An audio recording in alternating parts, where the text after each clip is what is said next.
Audio Jungle.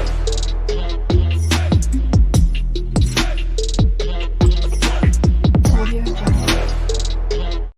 Praise God. ஆண்டவராகிய இயேசு கிறிஸ்து நாமத்தினாலே வாழ்த்துக்கள். ஒரு வசனத்தை வாசிக்கிறேன். ஆதியாகமத்தின் புஸ்தகம் 39ஆம் அதிகாரம் 5வது வசனம். இப்படி இருக்க நான் இத்தனை பொல்லாப்புக்கும் உடன்பட்டு தேவனுக்கு விரோதமாக பாவம் செய்வது எப்படி என்று யோசேப்பு சொன்ன அந்த வார்த்தை பார்க்கிறோம்.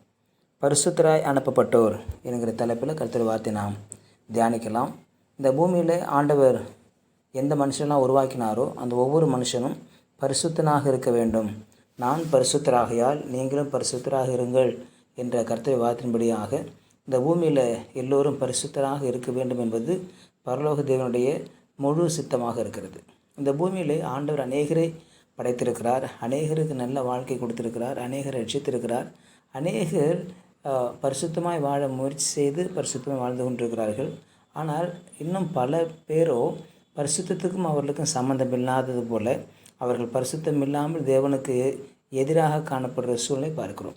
இங்கே யோசேப்பு என்கிற ஒரு மனுஷனை குறித்து நாம் ஆதியாகமத்தின் புஸ்தகத்தில் வாசிக்கிறோம்.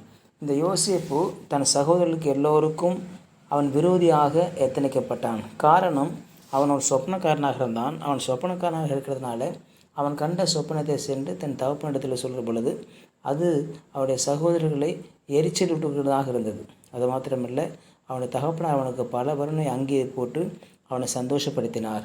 காரணம், தன் தகப்பனாருக்கு பிரியமுள்ள மகனாக வாழ்ந்தான். ஆக மற்ற எல்லா சகோதரரும் இவனுக்கு எதிராக செயல்பட்டதினாலே, பொறாமை கொண்டதினாலே ஒரு நாள் அவனை சென்று குழியிலே போட்டு விட்டார்கள். அப்படி குழியிலே போட்டப்பட அந்த யோசேப்பு அதன் பிறகு போத்திபாருக்கு விற்கப்பட்டான்.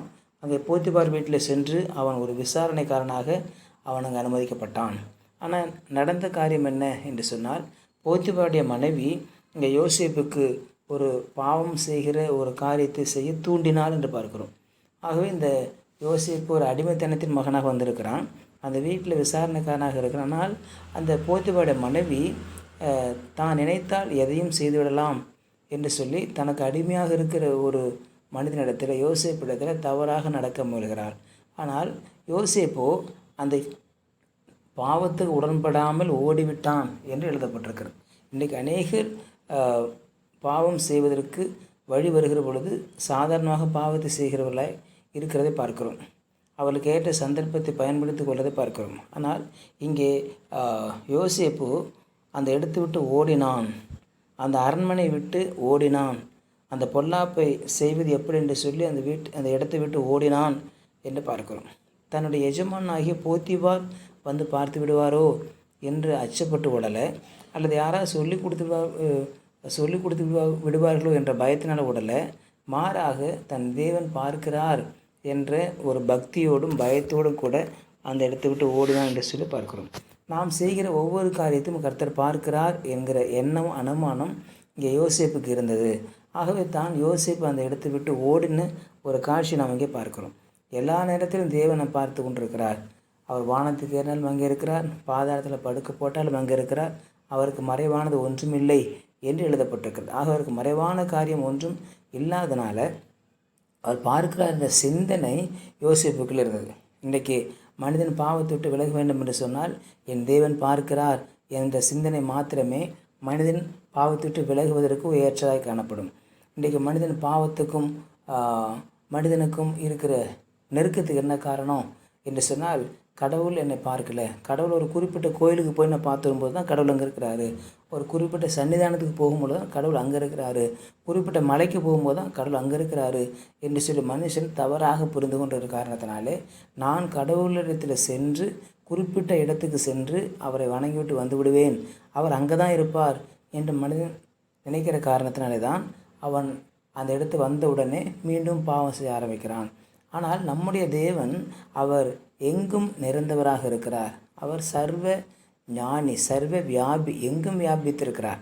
அவரை ஒரு இடத்துல போய் பார்க்க முடியும் என்பது அல்ல, ஒரு சர்ச்சுக்கு போய் தான் பார்க்கணும் என்று அல்ல, ஜெபக்கூடல் தான் பார்க்கணும் என்று அல்ல.